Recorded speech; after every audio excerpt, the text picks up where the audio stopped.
ዕለታዊ መረጃዎችና ዘገባዎችን ይዤ መጥቻለሁ። መረጃና ዘገባዎችን እየተከታተላችሁ አብራችሁ እንድትቆዩ ነው በአክብሮት የምጋብዛችሁ። በዚህ ሰዓት እንግዲህ ከተለያዩ አካባቢዎች ያሰባሰብኳቸውን ዝርዝር የግንባር መረጃዎች ወደ እናንተ የማደርስ ይሆናል። እናንተም እየተከታተላችሁ አብራችሁ እንድትቆዩ ነው በአክብሮት የምጋብዛችሁ። እንግዲህ ቅሊንጦ እስር ቤት ከሚገኙ የፖለቲካና የሕሊና እስረኞች መካከል በእስር ቤት እየተፈጸመባቸው ያለውን ግፍና ሰቆቃ በተመለከተ ለፍርድ ቤት ተደጋጋሚ ማመልከቻዎችን እንዲሁም ደግሞ ቅሬታዎችና አቤቱታዎችን በችሎት እየተገኙ እያቀረቡ ነው የሚገኙት። በችሎት ያለው አጠቃላይ ሁኔታ ሲታይ እንግዲህ ከአሁን በፊት ህወሓት ያደርገው የነበረው ግልጽ የሆነ በእስረኞች ላይ ይፈጸም የነበረ ማንነት ተኮር ተግባራትን ነው አሁን ደግሞ የኦህዴድ ብልጽግና የማረሚያ ቤት ፖሊሶች፣ የእስር ቤት አስተዳደር፣ የሰራተኛ አያያዝ ፖሊሶች እና የአቃቢ ህግና ዳኞች እያደረጉ ያሉት። ከዚህ ጋር በተያያዘ እንግዲህ የተከበሩ ዮሐንስ ቧያለው ለፍርድ ቤቱ ካሰሟቸው ንግግሮች መካከል ለታሪክ የሚሆኑትንና በእስር ቤቱ አካባቢ ማንነት ተኮርን ግለሰቦችን ሳይሆን የወጡበትን ዘር ማንነት መሰረት ያደረገውን ግፍና ሰቆቃ በተመለከተ ከተናገሩት መካከል የሚከተለውን ወደ እናንተ ማቅረብ ፈለኩኝ። በዚህ በኋላ እንግዲህ ቃል በቃል ነው እነሱ ፍርድ ቤት ያቀረቡት ስለሆነ በሚዲያ ለመናገርም ያው ጊዜ አያስቸግርም። ከዚህ በኋላ ቅዘና ማማራ እየተባልን አንቀጥልም። ቀጣይ ምናልባትም ከመካከላችን አንዳችን ልታጡን ትችላላችሁ፣ ከመጋፈጥ ወደኋላ አንልም። እንግዲህ የሰውዬ በቃን በሚል በተለይ በአንድ የፖሊስ ባልደረባ ላይ የቅሬታዎችን አቅርበዋል።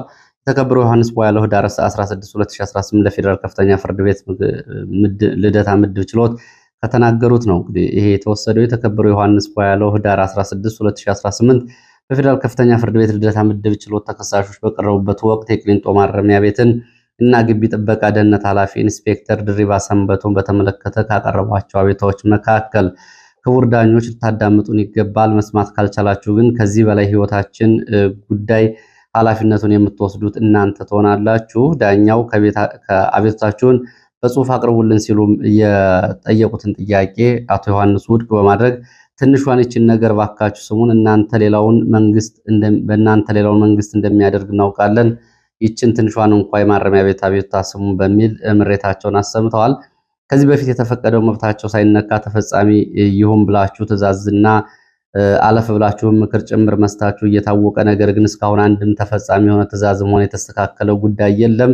ኢንስፔክተር ድሪባ ሰንበቶን ብትከሱት ምን ታመጣላችሁ? ከላይ እስከታች ያለነው እኛ ነን እያሉ ተግብረውታል ነው የሚሉት። ቤተሰብ ጥየቃ የለም። ቤተሰቦቻችን ቢመጡም ምግብ እንደ ውሻ ጥለውልን እንዲመለሱ ነው የሚያደርጉት። ግፍና መከራ፣ ወከባ፣ ስድብና ማስፈራራት በእኛ ላይ ብቻ ሳይሆን በቤተሰቦቻችን ላይ ጭምር እንደቀጠለ ነው። ከዚህ በኋላ ቅዘና ማማራ እየተባልን አንቀጥልም። ቀጣይ ምናልባትም ከመካከላችን አንዳችን ልታጡ ትችላላችሁ፣ ከመጋፈጥ ወደኋላ አንልም። አትክልትና ፍራፍሬ እንዳይገባ ከልክለዋል። እኛ ኦርቶዶክሶች ነን፣ የ40 ቀን ጾም እንጾማለን። ከጤናም አንጻር ቀለል ያለ ምግብ አትክልትና ፍራፍሬ እንጠቀማለን። በሙዝ ውስጥ ሲም ካርድ ተገኘ ይሉናል። እኛ ምን አገባን? ይሄኛ ስራ አይደለም። ፌዴራል ፖሊስ በኢንስፔክተር ድሪባ ላይ የወንጀል ፍሬ ነገሩን እንዲያጣራ ፍርድ ቤቱ ትዕዛዝ ሰጥቶ ነበር። ፖሊስ ግን እስካሁን አንድም ምርመራ አላደረገም። አቃቢ ሕግ ይህንን እንዴት ያየዋል? አማራ ሕዝብ የአቃቢ ሕግና የመንግስት አይደለም ወይ? የታጠቁ ሽፍቶች ናቸው እየጠበቁ ያሉት። እንድንገደል እንደተፈረደብን ነው የምንቆጥረው። ካሁን በኋላ ዳኝነት ካላገኘን ቤተሰቦቻችን እየተሰደቡ አማራነታችን እየተዋረደ አይቀጥልም። ከዚህ ሰውዬ አውጡን፣ ይሄ ሰውዬ ይብቃን ሲሉ ነው እንግዲህ ለፍርድ ቤቱ የተናገሩት። እንግዲህ ካሁን በፊት በህወሓት ዘመን በፍርድ ቤቶች ላይ በፍርድ ቤት በአቃቢ ሕግ በፖሊስ በምርመራ ወቅት አማራን ማንነት ያደረጉ ስድቦች ይሰደቡ ነበር። አሁን ደግሞ ተረኞቹ እነ ኢንስፔክተር ድሪባ ይህንን ተግባራዊ እያደረጉ ነው የሚገኙት። እንግዲህ ይህንን እየተናገሩ ያሉት በፍርድ ቤት ቆመው ዮሐንስ ቧያለው ናቸው። ከብዙዎቹ የብልጽግና ጓደኞቻቸው አንጻር አሁን እስር ቤት ይገኛሉ። ብዙዎቹ ያው ባለው ስርዓት ተስማምተው በህዝባቸው ላይ የሚፈጸሙ ግፍና ሰቆቃዎችን ባላየ እያለፉ ከዛም ባለፈ እያስተባበሩና እየመሩ እንደነ ተመስገን ጥሩነህ እንግዲህ የኮማንድ ፖስቱን ጀነራል እየመሩ እንዲሁም ደግሞ እንደ ሌሎቹ የብልጽግና ባለስልጣናት መቀጠል መኖር ይችሉ ነበረ። ግን እሱ አልሆነም። ይህን በመጠየቃቸው ዛሬ ቅሊንጦ ይገኛሉ። ቅሊንጦ ደግሞ በተራ 10 አለቃና በዘረኛ ፖሊሶች የሚፈጸምባቸው ግፍ ይህንን ነው የሚመስለው። ወደ መረጃዎቹ ነው የምቀጥለው። ወደ ጀርመን የሚወስደን መረጃ ነው። በአማራ ህዝብ ላይ በኦርቶዶክስ እምነት ተከታዮች ላይ በተለያዩ አካባቢዎች የሚፈጸሙ ግፍና ሰቆቃዎችን የሚያወግዙ መግለጫዎች እንዲሁም ደግሞ ምርመራ እንዲደረጉ ዓለም አቀፍ ጥሪዎች እየቀረቡ ነው። ባለፈው ደቡብ አፍሪካ ከተደረገው የአደባባይ ሰልፍ በመቀጠል በጀርመን የተቃውሞ ሰልፍ ተደርጓል። ትናንትና ህዳር 17 በኦርቶዶክስ እምነት ተከታዮች የሚፈጸመውን ግፍና ሰቆቃ ጭፍጨፋ የሚያወግዝ ሰልፍ ተደርጓል በጀርመን በርሊን። በኢትዮጵያ ኦርቶዶክስ ተዋሕዶ ቤተክርስቲያን የጀርመን አካባቢ እንግዲህ አስተባባሪዎች የተጠራው ሰልፍ ከሌሎቹ አገራት ከጀርመን ውጭ በሚገኙ የአውሮፓ ሀገራት የመጡ የሰልፉ ተሳታፊዎች ጭምር ተገኝተው የኢትዮጵያ መንግስት ሆን ብሎ የሚፈጸመውን ግድያና ጭፍጨፋ እና ግፍ ማስቆም አለመቻሉን አውግዘዋል። ሰዎች በቋንቋቸው በሃይማኖታቸው ተለይተው እየተገደሉ እየታረዱ ነው ሲሉ ሊቀ ካህናት ዶክተር መራዊ ተበጀ በዶቼ ቬለ ተናግረዋል። ሰልፉን በተመለከተ እንግዲህ ለጀርመን ድምፅ ሬዲዮ ከተናገሩት የተወሰደ ነው። በአሩሲ፣ በጅማ፣ በወለጋ፣ በሻሸመኔ የተፈጸመ ያለውን ግፍ አንስተዋል። ክርስቲያኖች የሚደርስላቸው አጥተዋል ሲሉም ይህንን ጉዳይ እንደዚሁ አንስተውታል። ሌሎችም የቤተ ክርስቲያን ተወካዮች እንደዚሁ ፊት ለፊት ወጥተው ይህንን አውግዘዋል። ምናልባት ከኢትዮጵያ ኦርቶዶክስ ተዋሕዶ ቤተክርስቲያን የካህናት እንዲሁም ደግሞ የቤተ ክርስቲያን አስተዳዳሪዎችና መሪዎች ፊት ለፊት በአደባባይ ሲገኙ እነዚህ የመጀመሪያዎቹ ናቸው። ከአሁን በፊት በአውስትራሊያና ኒውዚላንድ ያሉ መግለጫዎችን ማውጣታቸው ይታወቃል። አሁን ግን ራሳቸው እየወጡ ይህን እያወገዙ ነው የሚገኙት።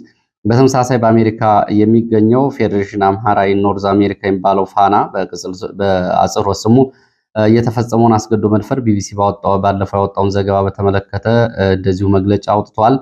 ለተጎጂዎቹ አስፈላጊው ሕክምና፣ ጥበቃ፣ የስነልቦና ድጋፍና ምክር እንዲደረግ፣ ገለልተኛ ዓለም አቀፍ ምርመራ እንዲደረግ፣ የድሮን ጥቃት በሲቪሊያን ላይ እንዲቆም እንዲሁም ደግሞ የሰብአዊ አገልግሎት በአስቸኳይ እንዲደርስና በዚህ አስገዶ መድፈር ውስጥ በገለልተኛ አባላት በሚጣራው ምርመራ ተጠያቂና ጥፋተኛ የሚሆኑ በአስቸኳይ ለሕግ እንዲቀርቡና ተጠያቂ እንዲሆኑ በሚል ጥሪ አቅርቧል። ሌላው የአማራ ፋኖ ብሔራዊ ኃይልን በተመሳሳይ ሰሞኑን መነጋገሪያ የሆነውን ጉዳይ በተመለከተ እጅ በመጥረቢያ ሲቆረጥ የሚያሳየውን አሰቃቂ ድርጊትና ቪዲዮ አስመልክቶ መግለጫ አውጥቷል። በመግለጫው እንግዲህ ገለልተኛ መርማሪ ቡድን ተቋቁሞ ምርመራ እንዲያደርግ ነው የጠየቀው። በዚህም እንግዲህ ስርዓቱ ብልጽግና በተለይ ሰሞኑን በዲፕሎማሲው በሰብአዊ መብት ለፈጸማቸው ጭፍጨፋዎች መጋለጥ የጦር ወንጀል ጥፋቱ ይፋ እየሆነ መምጣቱን ተከትሎ የህዝብን ንቅናቄና ከተፈጠረበት እንደዚሁ የቅርቃር ውስጥ ለመውጣት አስርጎ ባስገባቸው በደህንነት መስሪያ ቤቱ ስምሪት በተሰጣቸው አካላት ዘግናኝ ድርጊቶችና ፈጻሚዎችን እየፈጸመ በዚህ በኩል ፋኖን ከህዝብ ለመነጠል የሚያደርጋቸው ተግባራት የዚህ ምርመራ ቡድኑና ገለልተኛ አካላት እንዲያጣሯቸውና ዓለም አቀፍ ማህበረሰቡ የዓለም አቀፍ ገለልተኛ ሚናውን እንዲወጣ መርማሪ ቡድን እንዲመጣና ለምርመራ ቡድኑ አስፈላጊውን ድጋፍ ለማድረግ አፋባ ዝግጁ መሆኑን በጥሪው አሳውቋል። እንግዲህ እንደዚህ አይነት ተግባራት እየተፈጸሙ ነው ያላቸውን ካሁን በፊት በመንግስት ወታደሮች የተፈጸሙ ሰቆቃዎችንም ጭምር ይፋ አድርጓል። በዚሁ ጥሪው እንግዲህ ዓለም አቀፍ ገለልተኛ አካላት ገብተው እንዲመረምሩ ጠይቋል። ወደ ሌሎች መረጃዎች ስናልፍ ባህር ዳር እንደዚሁ አንድ ካህን በአሰቃቂ ሁኔታ በጥይት ተደብድበው ተገድለዋል። ቀሲስ ብሩክ ነው ይባቢ ይባላሉ። የተገደሉት ካህን ከቤተክርስቲያን ከመኖሪያ ቤታቸው አቅራቢያ ነው በጥይት ተደብድበው የተገደሉት። ከዚህ ባሻገር ደግሞ እንደዚሁ በተለያዩ አካባቢዎች የመንግስት ወታደሮች በከተሞች ላይ የሚፈጥሩት ሁከትና ብጥብጥ ከጦር ወንጀል ጭምር እየተባባሰ መጥቷል የሚል ሌላ መረጃ ወጥቷል።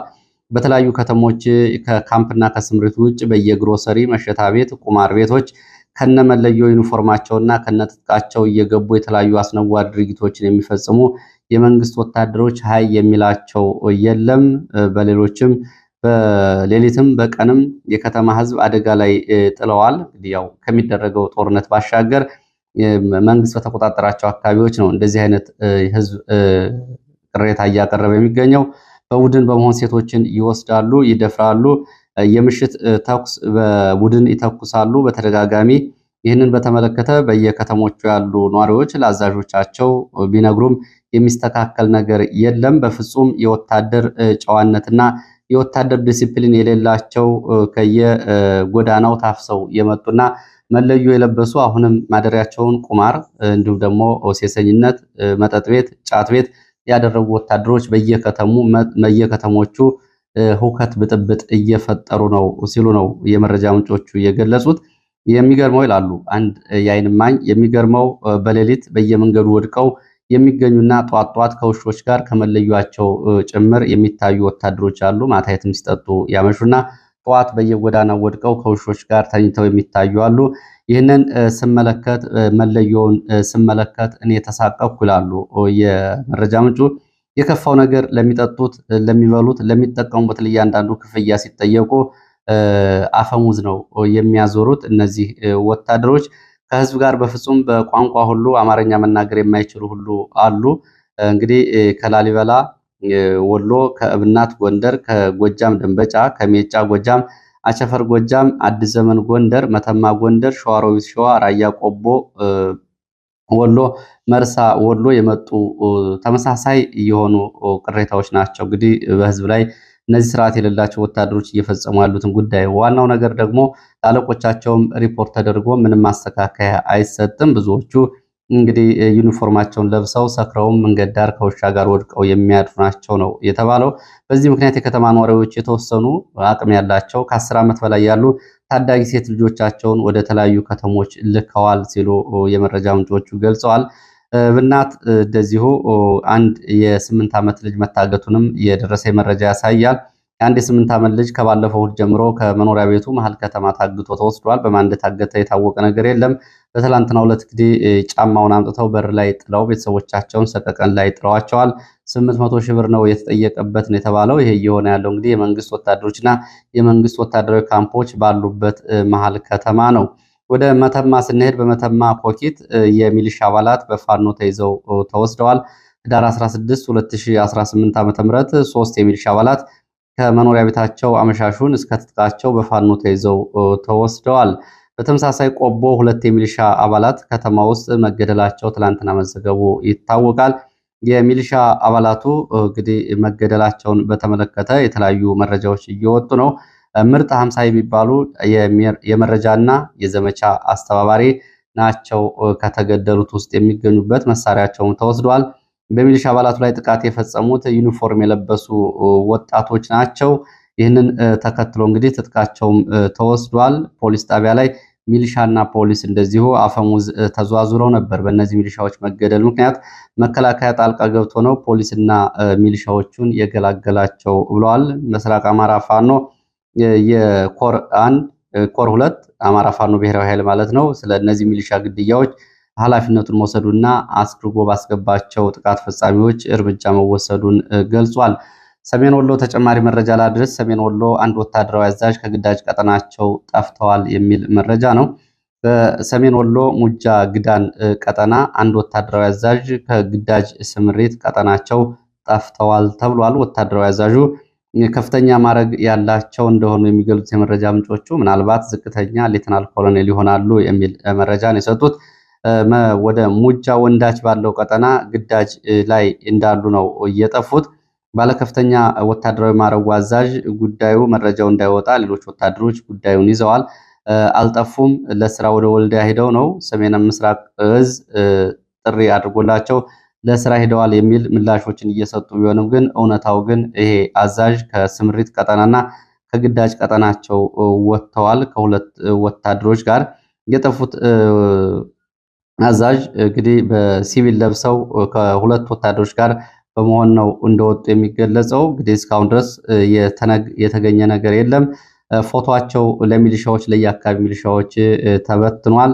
ሚሊሻዎች ይህንን ፎቶ እያዩ ከተሳፋሪዎች ከመንገድ ከኬላዎች ላይ እንዲጠብቁ ነው ትዕዛዝ የተሰጠው። ይህ ወታደራዊ አዛዥ ወዴት እንደሄዱ እስካሁን የታወቀ ነገር የለም።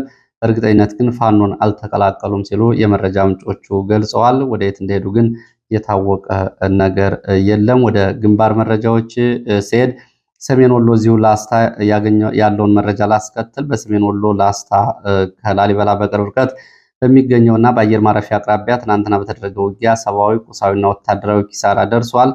ከተከዜ ወንዝ ወደ ገለሶት አቅጣጫ ከተንቀሳቀሰ የመንግስት ኃይል ጋር ብርቱ ውጊያ ተደርጓል። ከተከዜ ወንዝ ወደ ገለሶት ስምሪት ወስዶ ከተንቀሳቀሰ የመንግስት ኃይል ጋር በተደረገው ውጊያ ከፍተኛ ሰብአዊ፣ ቁሳዊ ጉዳት ደርሷል። በተለይ እርፉ ተብሎ በሚጠራ ቦታ በተደረገው ውጊያ ነው ይሄ ጉዳት የደረሰው። ውጊያው በቡድን መሳሪያዎች፣ በእግረኛ እንዲሁም ደግሞ በድሮን ማንዣበብ ጭምር እየታገዘ ነበር ሲሉ ነው የዓይን እማኞች የገለጹት። በአካባቢው የአየር ቅኝት ነበር በውጊያው ሰዓት። ሆኖም የአየር ጥቃት ግን አልተፈጸመም። እስከ ምሽት ድረስ ቀጥሎ ነበር ይህ ውጊያ የሚሉት ከአየር ማረፊያው በቅርብ ርቀት የነበረውን የውጊያ ውሎ የተመለከተው መረጃ ያደረሱ የመረጃ ምንጮች የመንግስት ኃይል ቆስለኛና ጉዳት የደረሰባቸውን ወታደሮችን ይዞ ወደ ሽምሻ ከተማ ስለመውጣቱና በዚህ ምክንያት ውጊያው ስለመቆሙ ነው የተገለጸው። በዚህ ውጊያ በመንግስት ወታደሮች በፋኖ ላይም ሆነ በሲቪሊያን ላይ የደረሰው ዝርዝር ጉዳት በዝርዝር አልታወቀም። የፋኖ የመረጃ ምንጮች እንግዲህ ከ20 በላይ መንግስት ወታደሮች ስለሞታቸውና ከ35 በላይ ስለመቁሰላቸው ቢገልጹም የዓይን እማኞች ግን በሕክምናና በአካባቢው ይህንን ለማረጋገጥ አልተቻለም ነው ያሉት። ያው እንግዲህ ውጊያ ላይ ያሉ ቁጥሮችን ለማወቅ አስቸጋሪ ነው። በውጊያ ውስጥ እንግዲህ በየትኛውም ወገን ያለውን ለማወቅ አስቸጋሪ ነው። ከራሳቸው ከፋኖ የፋኖ ጉዳት ከመንግስት ወታደሮች የራሳቸውን ጉዳት ካልገለጹ በስተቀርና እንዲሁም ደግሞ ወድቀው ካልተገኙ ቀጠናውን ሌላው ካልተቆጣጠረው ለማወቅ አስቸጋሪ የሚሆነው። ለማንኛውም ያለው መረጃ ይሄ ነው። ወደ ሌሎች መረጃዎቻችን ስንቀጥል ህወሓትን የተመለከተ መረጃ ነው የማስቀጥለው። ህወሓት ቅድመ ሁኔታ ማስቀመጡን የሚገልጽ መረጃ ነው። ወደ ግንባር መረጃዎች እመለሳለሁ። በነገራችን ላይ የደብረ ብርሃን አቅራቢያ አፍላ ውጊያ እየተደረገ መሆኑን የሚገልጽ መረጃ ይዣለሁ። ህወሓት ቅድመ ሁኔታ አስቀምጧል። በትግራይ ምንም አይነት ምርጫ 2018 አይኖርም ሊደረግም አይችልም ሲል ቅድመ ሁኔታ አስቀምጧል። ህወሓት ይህንን ቅድመ ሁኔታ ያስቀመጠው የህወሓት ህጋዊ ሰውነትና የፖለቲካ ሰውነት ካልተመለሰ ምንም አይነት ምርጫ በትግራይ አይደረግም። የትግራይ ህዝብና ህወሓት ሊነጣጠሉ አይችሉም። ያለ ህወሓት የትግራይ ህዝብ፣ ህወሓት ከሌለ የትግራይ ህዝብ አደጋ ላይ ይወድቃል። ብቸኛ ባለቤት የትግራይ ህዝብ ነው የህወሓት ባለቤት። ህወሓት ከሌለም ምርጫ አይኖርም የሚል መግለጫ ሰጥቷል። ከማን ጋር ምርጫ ይደረጋል ሲሉ እንግዲህ እየጠየቁት አዲሱ የህወሓት ቃል አቀባይ ሚካኤል አስክዶም ናቸው። እንደሳቸው ገለጻ እንግዲህ በሶስት ጉዳዮች ላይ ሰሞኑን ህወሓት እንደተነጋገረና እንደተወያየ ነው የገለጹት።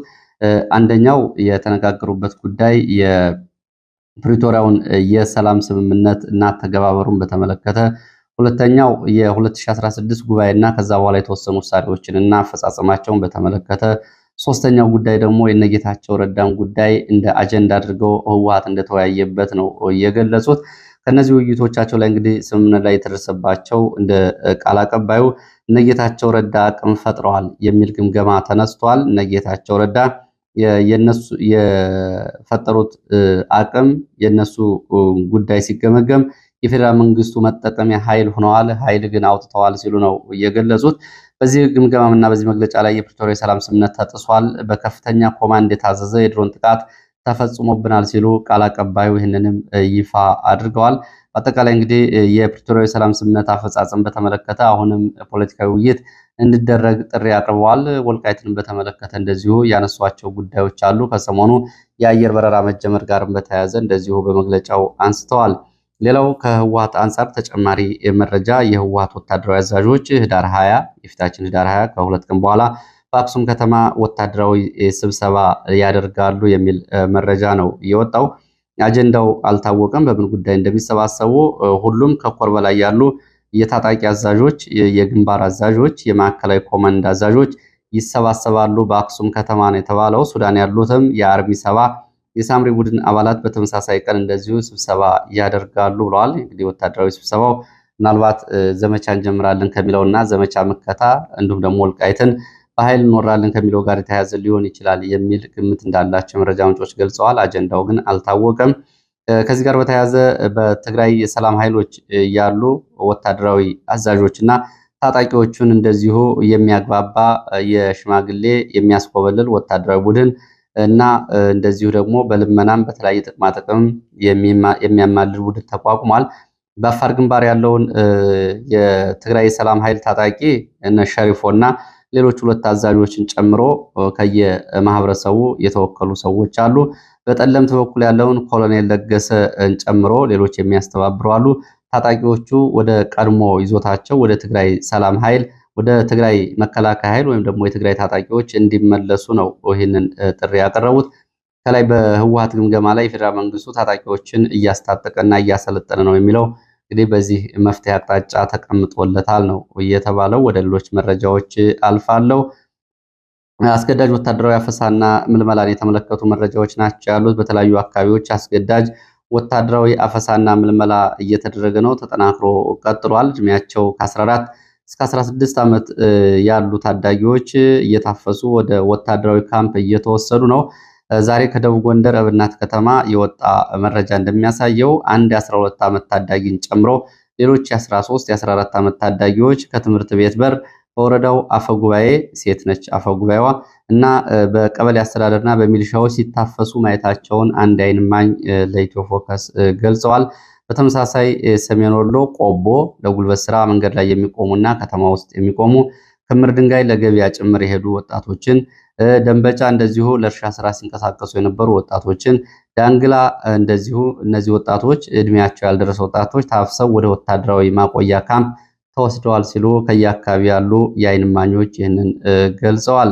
ወደ ሸዋ የሚወስድን መረጃ ላስከትል። በደብረ ብርሃን አቅራቢያ በሚገኙ አካባቢዎች ከሌሊቱ 10 ሰዓት ጀምሮ ወደ አካባቢው ከዘለቀና ከተንቀሳቀሰ የመንግስት ኃይል ጋር ብርቱ ውጊያ እየተደረገ ነው የተባለው። ከደብረ ብርሃን ወደ ሸዋሮቢት በሚወስደው መስመር ላይ በሚገኙ ቀይት እንዲሁም ደግሞ ጉዶ በረትና መሃላምባ ተብሎ በሚጠሩ አካባቢዎች ብርቱ ውጊያ እየተደረገ ነው። በተለይ መሃላምባ ያለው ውጊያ በዙ 23 በድሽቃ በሞርተር ጭምር የታገዘ ውጊያ ነው። እስከዚህ ሰዓት ድረስ ቀጥሏል። የደረሰው ጉዳትና ዝርዝር ተጨማሪ መረጃዎችን በሌላ የመረጃ ሰዓት አካትቼ መለሳለሁ። ወደ መረጃዎቹ እቀጥላለሁ። ወደ መረጃዎች ስቀጥል የጤና ጉዳይ የተመለከተውን መረጃ ወደ እናንተ ላድርስ። በጤና ጉዳይ የማርበርግ ቫይረስ የተያዙ ሰዎች አዲስ መገኘታቸው ታውቋል። ጤና ጥበቃ ሚኒስቴር በየዕለታዊ በቫይረሱን በተመለከተ በሚያሰራጨው መግለጫ ላይ በጅንካ ከተማ ባለፈው እንግዲህ ቫይረሱ ከተከሰተ በኋላ አሁን በዋሳ ከተማ መገኘቱን ነው የተገለጸው። በጅንካ ደግሞ ባለፈው ህይወቱ ያለፈው ነርስ ባለቤት ከ2 ሳምንት ስቃይ በኋላ እሷም ህይወቷ አልፏል። በቫይረሱ ተይዛ ነበረ። ይሄ ነው እዛ አካባቢ ያለው የወጣው አሳዛኝ መረጃ። ከፍተኛ ጥንቃቄ ያስፈልጋል እያሉ ነው የመረጃ ምንጮቹ እየገለጹ ያሉት። በተለይ የጤና ባለሙያዎች፣ ሁሉም ሚዲያዎች፣ ማህበራዊ ሚዲያዎች ስለ በሽታው መተላለፊያ መንገዶች በማሳወቅ ህዝቡ ከአደጋ ራሱ እንዲጠብቅ እየጠየቁ ነው። ወደ ላስታ ተመልሰን ስንሄድ ላስታ ላሊበላ አየር ማረፊያ እርፉ በተባለ ቦታ ወታደራዊ ተሽከርካሪ ተገልብጦ ጉዳት ደርሷል። በቁጥር ያልታወቁ የመንግስት ወታደሮች ጉዳት ደርሶባቸዋል። በተመሳሳይ በሰሜን ወሎ ዋድላ ወረዳ ዶጊያት ተብሎ በሚጠራ ቦታም እንደዚሁ ወታደሮችን ጭኖ ለግዳጅ ሲንቀሳቀስ የነበረ ወታደራዊ ተሽከርካሪ ተገልብጦ ጉዳት ደርሷል። የፖሊስ አባላትን፣ የአድማ ብተና አባላትን፣ የሚሊሻና የመከላከያ አባላትን ጭኖ ሲሄድ የነበረው ወደ ዘመቻ ሲሄድ የነበረ ተሽከርካሪ ዶጊያት በተባለ ቦታ ላይ ተገልብጦ ነው ጉዳት የደረሰው። ከነዚህ መካከል የመከላከያ የሻምበል አዛዥ፣ የሚሊሻ ኮማንደር፣ የፖሊስ አስተባባሪን ጨምሮ ቁጥራቸው ያልታወቁ የሚሊሻ፣ የፖሊስ፣ የመከላከያ አባላት ሙትና ቁስለኛ ስለመሆናቸው የወጡ መረጃዎች ያሳያሉ። ወደ ምስራቅ አፍሪካ የሚወስደን መረጃ ላስከትል። በምስራቅ አፍሪካ እንግዲህ ያለውን ሽብርተኝነት በተመለከተ በዚህ ጉዳይ ላይ ከአሁን በፊት ተደጋጋሚ ዘገባዎች መቅረባቸው ይታወቃል። ምስራቅ አፍሪካ በፑንትላንድ ተራሮች ላይ በተፈጸመ ኦፕሬሽን የአይኤስ አባላት መደምሰሳቸውን እንግዲህ አሜሪካዊ ቱጃር እንደዚሁ አሳውቋል በፌስቡክ ገጹ። ይህንን በትዊተር ገጹ ኤለን መስክ ነው ይህንን ያሳወቀው። እንግዲህ ኤለን መስክ ይህንን መረጃ ይፋ ሲያደርግ ኦፕን ሶርስ ኤቴል ከተባለ ገጽ ያገኘውን መረጃ ነው ያጋራው። በዚህ መሰረት እንግዲህ በፑንትላንድ የተደመሰሱት የአይኤስኤስ አባላት ጉዳይ አነጋጋሪ ሆኗል። ኢትዮጵያውያንም ይገኙበታል ነው የተባለው። እንግዲህ የኢትዮጵያ፣ የቱርክ፣ የሶሪያ ዜግነት ያላቸው አሸባሪዎች ናቸው የተገደሉት።